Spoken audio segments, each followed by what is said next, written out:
You're tuned in for another deep dive, and right now, well, especially with Easter in mind, we're tackling a really huge question. Why did Jesus die? It's a question that echoes through history, for sure. And we've looked at some sources that offer quite different perspectives. Yeah, lots of angles. And our mission today isn't necessarily to give the single answer because, frankly, maybe there isn't one. Exactly. It's more about unpacking these viewpoints, seeing what they offer, and understanding their significance for you, the listener. We want to explore them without, making it feel like information overload. Right. So the material we're looking at, it kind of jumps right in. It asks, was Jesus' death maybe a mistake? Or was there something more deliberate going on? That really sets the stage, doesn't it? Posing it as potentially this unforeseen tragedy versus perhaps part of a bigger design. And one of the first possibilities raised feels very human. Was Jesus just someone who, like many others, stood up to corrupt leaders, political and religious, and paid the price? It's a very grounded perspective. Someone challenging the powers that be for their beliefs. And, well, facing the consequences. It definitely paints him as someone in direct conflict, standing for what he believed was right against, powerful opposition. But then the sources pivot, moving into theology. Ah, yes, the term penal substitution. You might have heard this one before. And the sources break it down pretty simply. They say, you did wrong, now you must pay. Jesus paid the debt. So the idea is humanity messed up, incurred this debt, and Jesus steps in to settle it for us, like a cosmic transaction. That's the core of that theological view, yeah. A penalty paid on our behalf.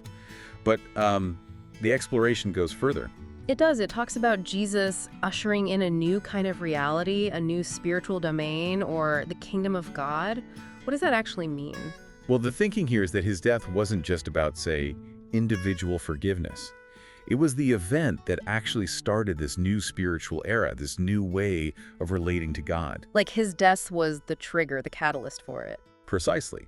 And then you get these really striking symbolic interpretations. Yeah, the idea of Jesus symbolically locking up Satan, freeing people from, misdirection, illusions, temptations. That's quite an image. It really is. It portrays his death as this massive victory over negative spiritual forces, like he broke their power, freeing humanity.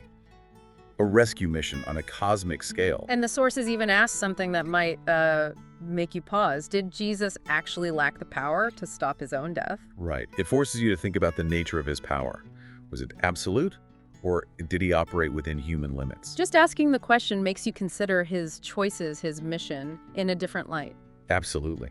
And all this leads back to that initial question. How could his death, seemingly an act of violence, actually further the peace he spoke about? It seems like a contradiction, doesn't it? Peace through death. It does. And to get a handle on that, the sources take us back, way back into the history of sacrifice. That context is actually pretty crucial. Okay, yeah. What stood out there? For me, it was the whole reconciliation thing first.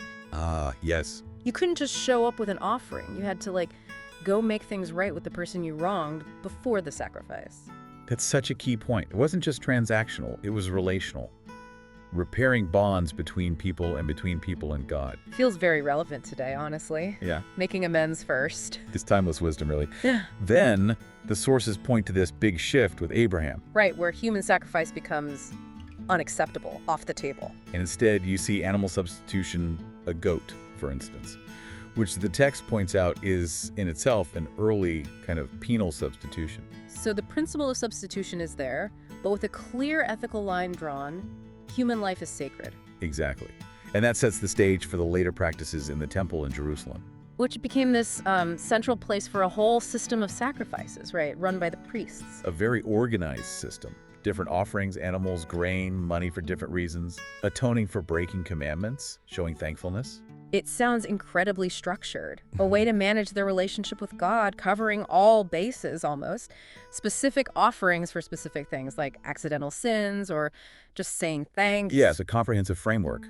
But then the sources introduce this powerful counter voice from the prophets. I want mercy, not sacrifice. Yeah. That quote really hits hard. It does, from Hosea, and Jesus quotes it too. It signals this massive shift, right? God's desire isn't just the ritual act. It's about a change of heart, compassion, Being free from guilt. Precisely. The sources emphasize God wanted his people to be free, not constantly burdened by failures and the need for more sacrifices. This tension, then, between the outward ritual, which the temple authorities like the Sadducees were heavily invested in, They saw the daily temple sacrifices as the way for national atonement. and this call for interchange, for mercy, And into that tension steps Jesus, making this incredibly bold claim. that he is the new temple. Wow, that must have really shaken things up. Absolutely radical. And then he predicts the physical temple's destruction. Which actually happened. The sources note the historical fulfillment, 70 AD and later. Yeah, those historical events add a lot of weight to his words. It signaled a fundamental change in how people could connect with God.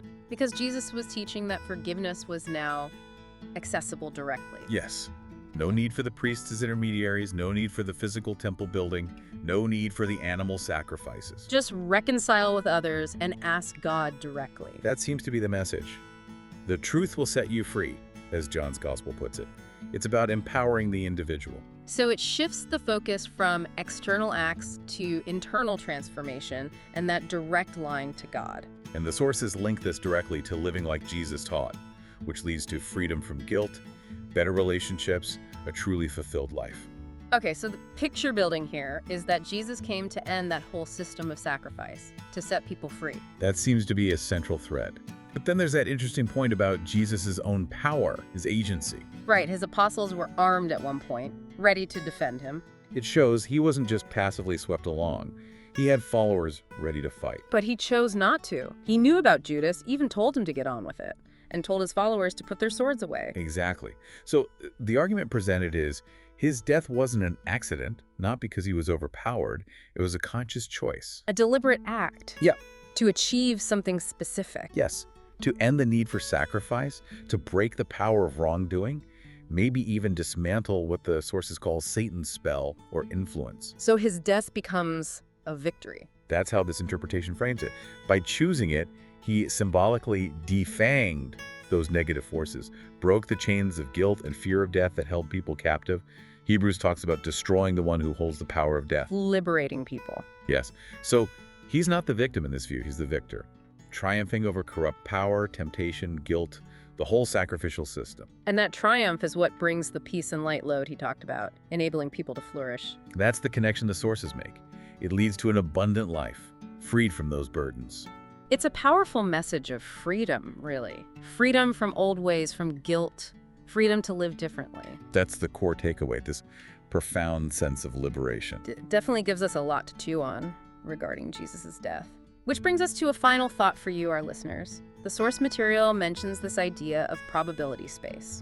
Interesting concept. So the question is, what probability spaces can you open up in your own thoughts, your own actions? How can you further love for God, love for others, maybe contribute to a better world, and inspire people by the path Jesus showed? And linked to that, the sources mention a potential space, a space for creative thinking, maybe, to help others grasp Jesus' purpose, and also, importantly, to distinguish genuine faith from radical or extremist elements that might try to co-opt it. It's about actively creating environments for understanding, for positive change. Definitely. So, lots to reflect on. We hope this deep dive has sparked some thoughts for you as you continue your day. It's really just starting the conversation.